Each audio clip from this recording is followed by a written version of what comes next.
मंगों की घटा छाई, खुशियों की छटाई। रुक जाइए माँ, मुझे जाना होगा। भक्त मेरा आवाहन कर रहा है। किंतु प्रभु, यहाँ आपका रहना आवश्यक है। हमारे लिए सबसे बड़ा हमारा धर्म है। किंतु गणेश, तुम्हें शीघ्र ही जाकर शीघ्र ही आना होगा, अन्यथा मुहूर्त निकल जाएगा। चिंता मत कीजिए माँ, मैं शीघ्र लौटूंगा। मैं तुम्हारी भक्ति से प्रसन्न हुआ। प्रणाम प्रभु। बोलो। मैं सूर्यदेव के अहंकार से उत्पन्न हुआ हूँ, उनका पुत्र हूँ मैं, अहंतासुर। सृष्टि में आपका योगदान सबसे सराहनीय है सूर्यदेव। हाँ प्रभु, सारे देवताओं में मैं ही सबसे महत्वपूर्ण हूँ। आपके शब्दों से अहंकार झलक रहा है सूर्यदेव, ये आपको शोभा नहीं देता। ये आपके अहंकार से उत्पन्न हुआ है सूर्यदेव, ये शोभनीय लगते हुए भी अंधकार में है, इसलिए इसका नाम होगा अहंतासुर। प्रभु, मेरे जन्म का प्रयोजन क्या है? और तुम्हें प्रभु गणेश की पूजा करनी चाहिए। जब तुम्हारा तप पूर्ण होगा तो तुम अपनी प्रवृत्ति के अनुसार उनसे वरदान मांगोगे। देव का पुत्र हूँ प्रभु, जिस प्रकार मेरे पिता का प्रताप तीनों लोकों में है, मैं चाहता हूँ कि मेरा प्रताप भी त्रिलोक में हो। तो आप मुझे ये वरदान दें कि ऐसा कोई भी जिसका शरीर हो, वो देवता हो या मनुष्य हो, गंधर्व हो या किन्नर हो, पशु हो या नाग हो, मुझे कोई भी क्षति नहीं पहुंचा सकता। तथास्तु। धन्यवाद प्रभु।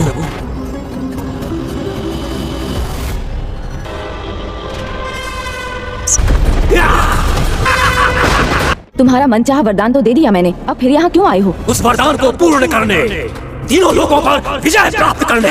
विघ्नहर्ता गणेश जी के विवाह में विघ्न बनने का तुम्हारा यह दुस्साहस कहीं तुम्हारे वरदान को अभिशाप न बना दे। अपना परिणाम तो मैं तय कर चुका हूँ, गणेश जी से वरदान प्राप्त करके।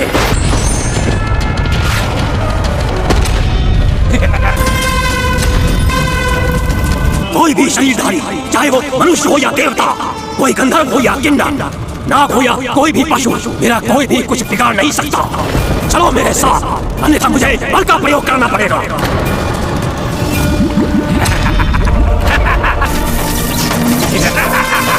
इसे तो मुझे ही संभालना होगा। किंतु विवाह के बीच मंडप से उठना उचित नहीं है पुत्र। किंतु माँ, मुझे उठने की कोई आवश्यकता कहाँ है? वैसे भी सशरीर रहकर तो उसे नहीं रोका जा सकता ना। व्यर्थ का प्रयास बंद करो और मेरे बंदी बन जाओ। बहुत हुआ अहंतासुर, तुम शांति पूर्वक चले जाओ यहाँ से। किंतु मैं तो आपके ही वरदान का सदुपयोग कर रहा हूँ प्रभु। वरदान, उस वरदान को शाप में बदलते देर नहीं लगती। अब तो मुझे धूम्र से उत्पन्न हुए शरीर रहित स्वरूप है पुत्र गणेश का। ये इसका 8वां अवतार होगा, इसलिए इसका नाम होगा धूम्रवर्ण गणेश। धूम्रवर्ण गणपति हूँ, शरीर नहीं है मेरा, बस एक आकार है। मेरे द्वारा तो तुम्हारा अंत हो सकता है ना अहंतासुर? क्षमा करें प्रभु, मुझे क्षमा करें। मुझे मेरे जीवन का उद्देश्य ज्ञात नहीं था, भटक गया था प्रभु, इसलिए ऐसे शुभ कार्य में विघ्न डालने आ गया। उचित है, तो आज से तुम्हारे जीवन का उद्देश्य है, जहाँ भी अधर्म होगा, अनुचित प्रयोजन से अवैधिक अनुष्ठान होगा, अशुभ के लिए पूजा होगी, तुम वहाँ विघ्न उत्पन्न करोगे। अवश्य प्रभु, अवश्य।